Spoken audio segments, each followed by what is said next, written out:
നമ്മൾ ഇന്ന് ചെയ്യാൻ പോകുന്നത് വഴുതനങ്ങ തേങ്ങാപ്പാൽ ഒഴിച്ചിട്ടുള്ള കറിയാണ്. അതിന് നമ്മൾ വഴുതനങ്ങ 3 എടുത്തിട്ടുണ്ട്. അതിൻ്റെ ഞെട്ടി കളയാതെ 4 ഇങ്ങനെ മുറിക്കണം.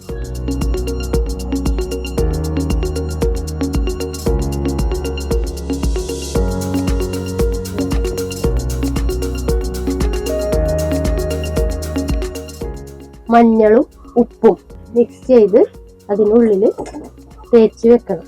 ശേഷം വെള്ളമൊഴിച്ച് ഈ വഴുതനങ്ങളുടെ ഉള്ളിൽ ഈ മഞ്ഞളും ഉപ്പും തേച്ച് പിടിപ്പിക്കണം.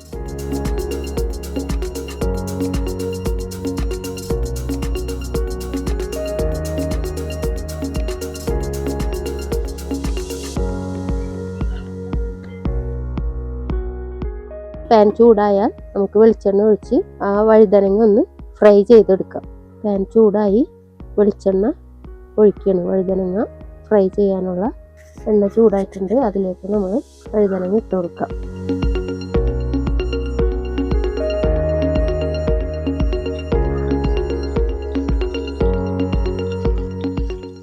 ചെറുതായിട്ട് ഇങ്ങനെ തിരിച്ച് കൊടുത്ത് ഇതിനൊന്ന് ചെറിയ തീയിലിട്ട് ഫ്രൈ ചെയ്ത് കൊടുക്കണം.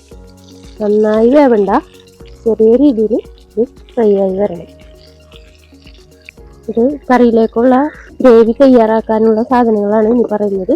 ഇത് തേങ്ങാപ്പാൽ 2 തരത്തിൽ, അതായത് ആദ്യത്തെ പാലും രണ്ടാമത്തെ പാലും വേണം. പിന്നെ മഞ്ഞപ്പൊടി, മല്ലിപ്പൊടി, പുളി വെള്ളത്തിലിട്ട് പിഴിഞ്ഞെടുത്തത്, ഉപ്പ്, വേപ്പില, പച്ചമുളക്, സവാള, വെളിച്ചെണ്ണ. ഇത്രയും സാധനങ്ങളാണ് നമുക്ക് ഇതിലേക്ക് വേണ്ടത്. ആദ്യം കുറച്ച് സവാള ഇതിലേക്ക് ഇടാം, പച്ചമുളക് ഇടാം, ലേശം മഞ്ഞൾപ്പൊടി, മല്ലിപ്പൊടി 1 ടീസ്പൂൺ, പുളി പിഴിഞ്ഞത് ഇതിലേക്ക് ഒഴിക്കുക. പിന്നെ രണ്ടാം പാല് അത് ഇതിലേക്ക് ഒഴിക്കുക. ആദ്യത്തെ പാല് വേറെ മാറ്റി വെച്ചിട്ടുണ്ട്. ഇത് രണ്ടാം പാല്. ഇതിലേക്ക് കുറച്ച് വെള്ളം കൂടി ഒഴിക്കുക. ആവശ്യത്തിന് ഉപ്പിടാം. 1 തണ്ട് വേപ്പിലയും ഇട്ട് കൊടുക്കുക. ഗ്രേവി അടുപ്പത്തേക്ക് വെച്ചിട്ട് നന്നായി ഒന്ന് ഇളക്കി കൊടുക്കുക.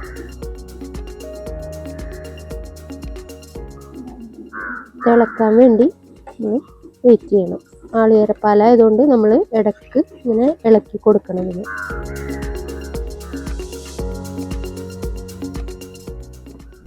നന്നായി തിളച്ചിട്ടുണ്ട്. നമ്മൾ ഗ്രേവി തയ്യാറാക്കിയത് നേരത്തെ ഫ്രൈ ചെയ്ത് വെച്ച വഴുതനങ്ങ നമ്മൾ ഇതിലേക്ക് ഇടുകയാണ്.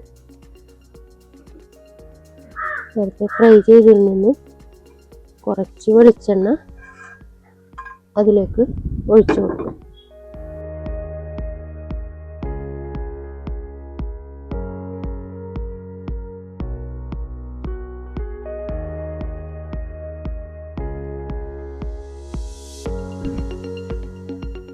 നന്നായി തിളച്ചിട്ടുണ്ട്. ഇത് തീ കുറച്ച് മൂടി വെച്ച് കുറച്ച് വറ്റിക്കണം.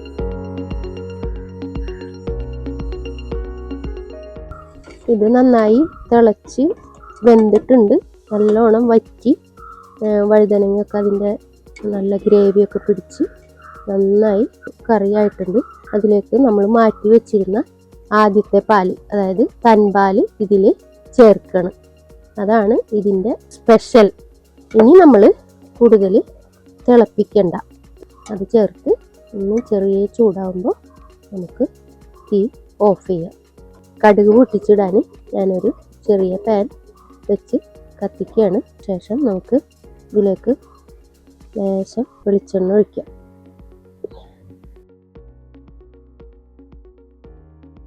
വെളിച്ചെണ്ണ ചൂടായിട്ടുണ്ട്.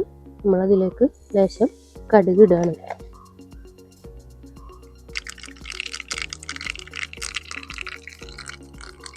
കടുക് പൊട്ടിക്കഴിയുമ്പോൾ 1 തണ്ട് വേപ്പില ഇതിലേക്ക് പൊട്ടിച്ചിടാം.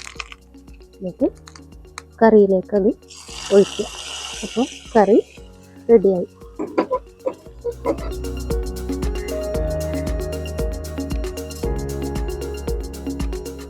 വഴുതനങ്ങ തേങ്ങാപ്പാൽ കറി റെഡിയായി.